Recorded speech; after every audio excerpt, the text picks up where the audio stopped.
Bismillahirrahmanirrahim. Assalamualaikum warahmatullahi wabarakatuh.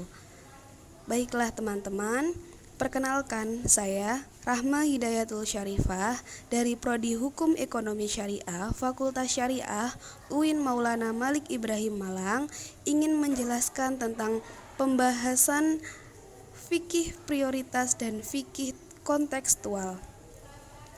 Baiklah, yang pertama yaitu pengertian fikih prioritas. Sebelum kita melangkah lebih jauh lagi pada pengertian fikih prioritas secara terminologis, ada baiknya kedua kata ini diketahui lebih dahulu dengan menggunakan pendekatan bahasa. Secara bahasa, fikih berasal dari bahasa faqiha yafqahu. Sedikitnya memiliki 4 makna, yaitu sebagai berikut. Yang pertama, memahami maksud dari si pembicara atau fahmu qordun al-mutakallim min mutakallimihi. Yang B, memahami segala sesuatu dengan teliti dan detail atau fahmu al-sya'al al-daqiqoh. Yang ketiga, pemahaman atau merupakan makna bahasa sebenarnya sebagaimana yang terdapat dalam Al-Qur'an ayat surat An-Nisa ayat 78 dan surah Hud ayat 91 dan Al-Isra ayat 44. Yang keempat yaitu pemahaman dan pengetahuan sebagaimana yang terdapat dalam surat Toha ayat 27 dan 28. Baiklah teman-teman, dari keempat pengertian fikih di atas dapat disimpulkan bahwa fikih secara bahasa bermakna pemahaman. Hal ini dipertegas lagi dalam sebuah hadis Rasulullah SAW tatkala mendoakan anak pertamanya Ibnu Abbas, Allahumma faqihhu fi ad-din wa 'allimhu at-ta'wil, yang artinya, ya Allah, berikanlah dia pemahaman dalam agama, serta ajarkanlah dia akan takwil. Sedangkan pengertian fikih prioritas al-aulawiyat berasal dari kata aula yang bermakna lebih utama atau afdol dan lebih penting atau ahammu. Sampai sini yaitu adalah pengertian dari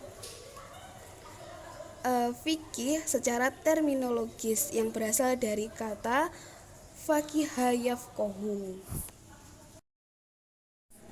Dan yang selanjutnya yaitu dari pembahasan tadi, secara terminologis fikih prioritas dapat dipahami sebagai pemahaman yang komprehensif akan segala hal yang berkenaan dengan hukum, nilai, dan amalan agama serta menempatkannya pada tingkatan dan yang dalil dengan mendahulukan yang lebih penting atau ahammu daripada yang sekedar penting atau muhimun yang lebih utama atau afdol. Di atas yang utama disebut fadil, primer atau doruriyat, di atas sekedar hayyiat dan lain sebagainya. Dan selanjutnya yaitu kaitan fikih prioritas dengan fikih lainnya, yaitu sebagaimana disinggung sebelumnya bahwa fikih prioritas memiliki kaitan yang erat dengan unsur-unsur fikih prioritas memiliki kaitan yang erat dengan unsur-unsur fikih yang lain seperti fikih muwazanat dan fikih maqasid. Secara umum, fikih muwazanat berarti pemahaman komprehensif akan berbagai sisi kemaslahatan dan kemudaratan dari segala perintah ajaran agama dengan mengedepankan pertimbangan bahwa mewujudkan kemaslahatan bagi segenap umat manusia mestilah diutamakan. Dan yang selanjutnya yaitu fikih prioritas dalam sunnah Nabi, menyaksikan kondisi umat Islam yang pincang dalam praktik keberagaman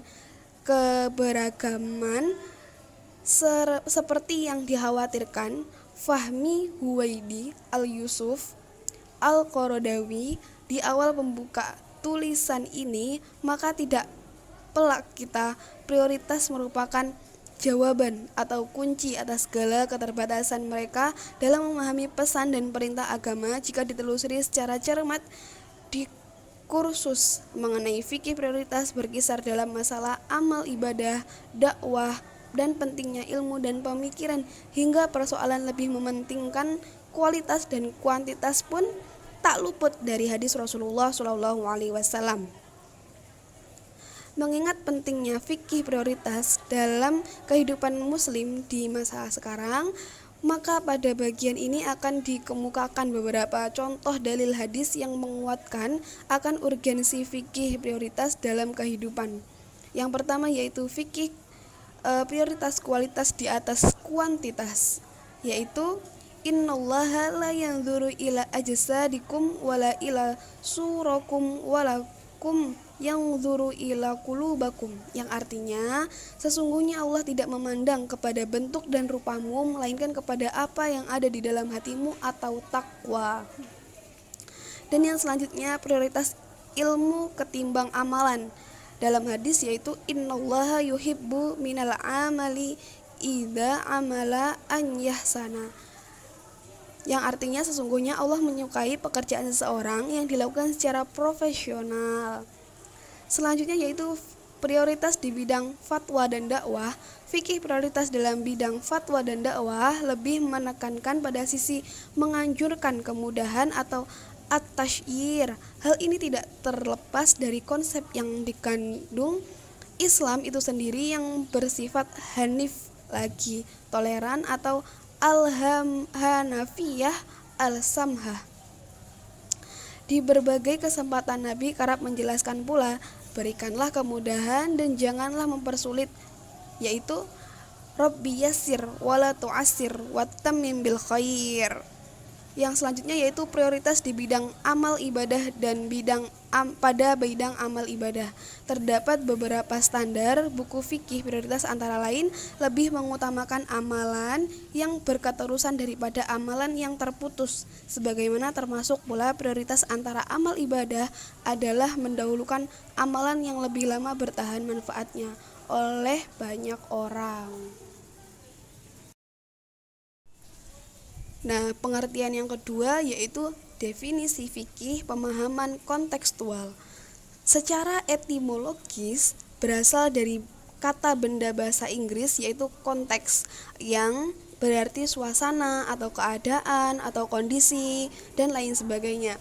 Dalam penjelasan lain disebutkan ia berarti di situasi di mana suatu peristiwa itu terjadi. Dalam uraian tersebut dapat dirumuskan bahwa fikih pemahaman kontekstual adalah memahami hukum-hukum syara' dari dalil-dalil agama baik dari Al-Quran maupun Al-Hadis dengan pendekatan non-kebahasaan, akan tetapi melalui pemahaman yang berdasarkan konteks, situasi, dan kondisi ketika teks atau wahyu itu muncul. Hal tersebut bisa dengan pendekatan historis, sosiologis, antropologis, bahkan pendekatan psikologis. Dan berikut adalah pengertian antara pendekatan historis, sosiologis, antropologis, bahkan pendekatan psikologis.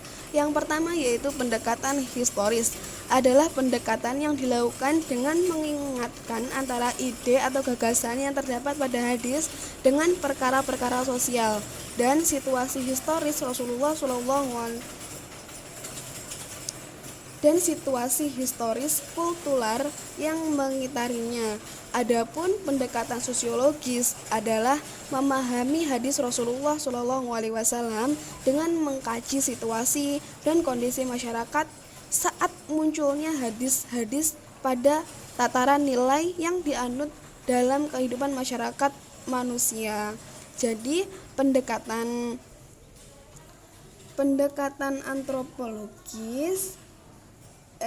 pendekatan sosiologis ini sangat memahami atau mengkaji situasi yang kondisi yang muncul di masyarakat. Selanjutnya yaitu pendekatan antropologis, yaitu dengan memperhatikan terbentuknya hadis pada tataran nilai yang dianut dalam kehidupan masyarakat manusia. Selanjutnya pendekatan psikologis adalah di mana pendekatan ini memahami hadis Rasulullah SAW dengan mempraktikkannya. Juga mempraktikkan Rasulullah SAW, apa yang dilakukan Rasulullah SAW adalah sebuah sunnah. Jika dilakukan mendapat pahala, jika tidak dilakukan tidak apa-apa. Selanjutnya yaitu contoh fikih memahami pemahaman kontekstual, yaitu contohnya sebagaimana yang telah disebutkan pada pembahasan sebelumnya, bahwa fikih pemahaman kontekstual ini sudah pernah terjadi di zaman para sahabat, yaitu tatkala Nabi bertitah agar para sahabat tidak sholat asar kecuali jika tiba di Bani Quraizah. Sebagaimana sahabat memahaminya secara harfiah, akan tetapi sahabat yang lain tidak memahaminya secara harfiah, namun dengan cara membaca konteks dari hadis tersebut. Perintah Nabi tersebut memiliki konteks bahwa Nabi ingin agar para sahabat segera bergegas dengan cepat sehingga mereka sampai di Bani Quraizah sebelum sholat asar dan bisa sholat asar di tempat tersebut. Nah, itu contoh pertama.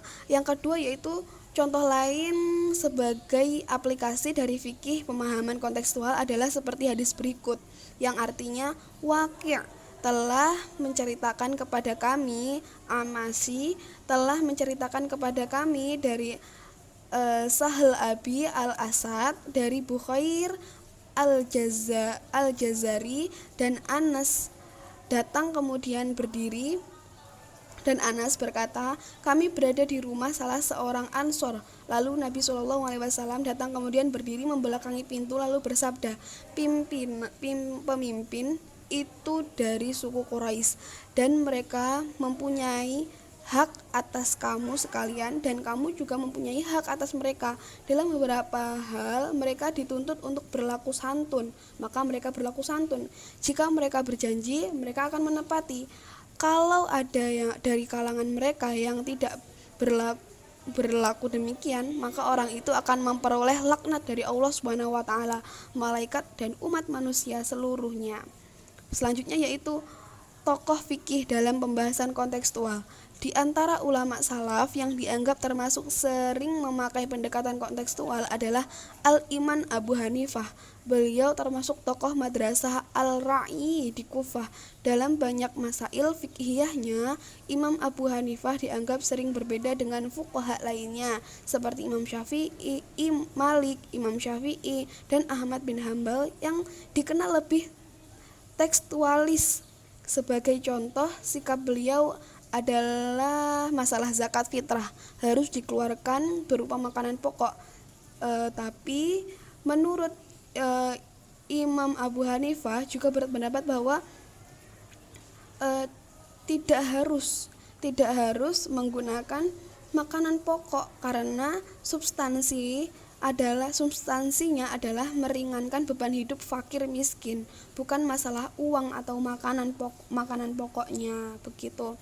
Selanjutnya lagi ada Imam Abu Hanifah yang berpendapat bahwa dalam pernikahan tidak disyariatkan bahwa adanya wali bagi mempelai wanita. Hal ini berbeda dengan mazhab fuqaha lainnya yang menyatakan adanya wali merupakan syarat sahnya pernikahan begitu.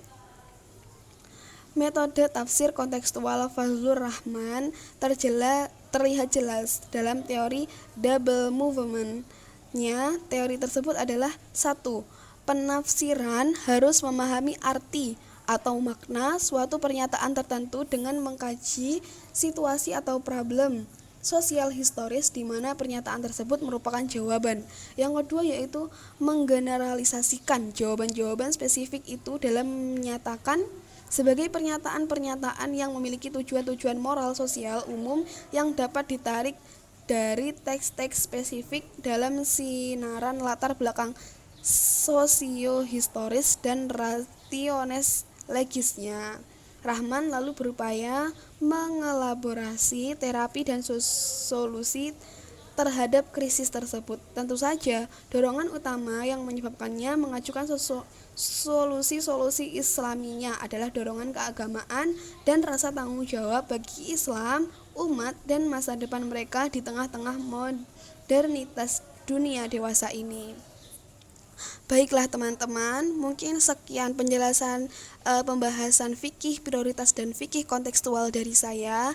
Kurang lebihnya saya mohon maaf, semoga apa yang saya jelaskan bermanfaat dan mudah dipahami. Billahi taufiq wal hidayah, waridha wal inayah. Wassalamualaikum warahmatullahi wabarakatuh.